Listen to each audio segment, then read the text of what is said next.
नमस्कार, मैं हूं समर और आप सुन रहे हैं समर द कंक्लूजन। यहाँ बातें गोल गोल नहीं घूमती, यहाँ हम सीधे निष्कर्ष पर पहुँचते हैं। आज का विषय है मोक्ष। आखिर क्या है यह मोक्ष? सदियों से हमारे धर्म ग्रंथ, हमारी मान्यताएं हमें एक ही बात सिखाती आई है कि जन्म मरण के चक्र से छूट जाना ही मोक्ष है। मरने के बाद दोबारा जन्म न लेना ही परम गति है। आदि गुरु शंकराचार्य ने लिखा है, मोक्षस्य हेतवः प्रथमो निगद्यते, यानी मोक्ष की चाह ही मनुष्य के जीवन का अंतिम लक्ष्य होना चाहिए। गीता में भी कृष्ण अर्जुन से बार बार इस बंधन से मुक्त होने की बात कहते हैं। लेकिन ठहरिए, आज हम इस स्थापित सत्य की परतें खोलेंगे। जैसा कि मैंने पिछले अध्याय में बहुत स्पष्ट रूप से आपको समझाया था कि जब यह शरीर समाप्त होता है, जब चेतना का यह दिया बुझता है, तो पीछे कुछ भी शेष नहीं रहता। विज्ञान भी यही कहता है और हमारी चेतना का यथार्थ भी यही है। जब कुछ बचा ही नहीं तो पुनर्जन्म कैसा? मनुष्य केवल एक बार जन्म लेता है और केवल एक बार मरता है। जीवन एक ही बार मिलता है। इस नियम के हिसाब से देखा जाए तो वो पारंपरिक मोक्ष, यानी दोबारा जन्म न लेना, वो तो प्रकृति हर एक को मुफ्त में दे ही देती है। उसके लिए तपस्या करने की क्या जरूरत? तो फिर असली मोक्ष क्या है? ग्रंथों में इस शब्द को इतनी प्रतिष्ठा क्यों दी गई? आइए इतिहास और मनोविज्ञान के उस मोद्ध पर चलते हैं जहां इस शब्द का जन्म हुआ। एक छोटी सी कहानी सुनिए, बुद्ध के समय की।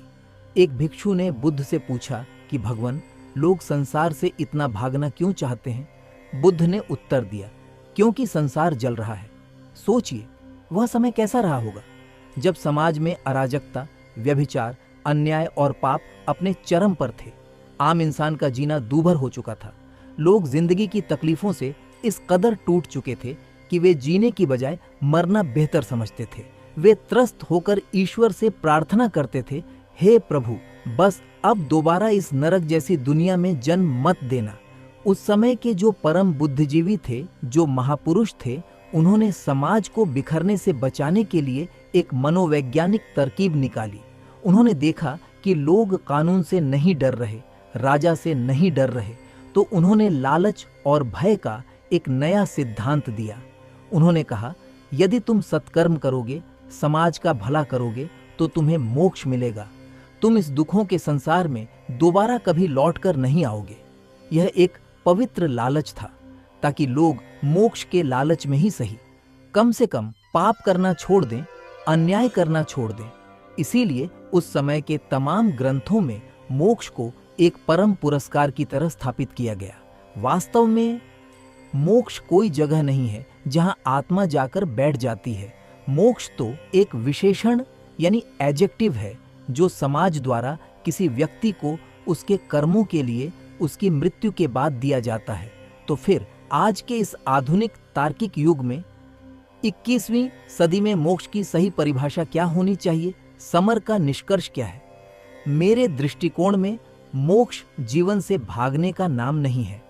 मोक्ष तो जीवन की पूर्णता यानी कंप्लीटनेस को कहते हैं। जब आप इस धरती पर जिएं और आपके होने से किसी भी प्राणी को तनिक भी कष्ट न पहुंचे, जब आपका पूरा जीवन, आपकी ऊर्जा इस समाज के लिए किसी बड़े और भले मकसद को पूरा करने में लग जाए, तो समझिए कि आप मोक्ष की राह पर हैं। इस दुनिया का सबसे बड़ा सच ये है कि जब आप अपनी आखिरी सांसें गिन रहे हों, उस समय अगर आप पीछे मुड़कर देखें और आपके चेहरे पर एक संतोष भरी मुस्कान हो, आपको भीतर से यह एहसास हो कि वाह, मैंने क्या शानदार जीवन जिया है, मैंने अपनी भूमिका पूरी ईमानदारी से निभाई, और उस अंतिम क्षण में आपको मौत का कोई भय न हो, जाने का कोई गम न हो, बस वही क्षण मोक्ष का है। जिसने मरते समय मुस्कुरा दिया, उसने जीते जी मोक्ष को प्राप्त कर लिया। बाकी सब किताबी बातें हैं, सोचिएगा जरूर। नमस्कार।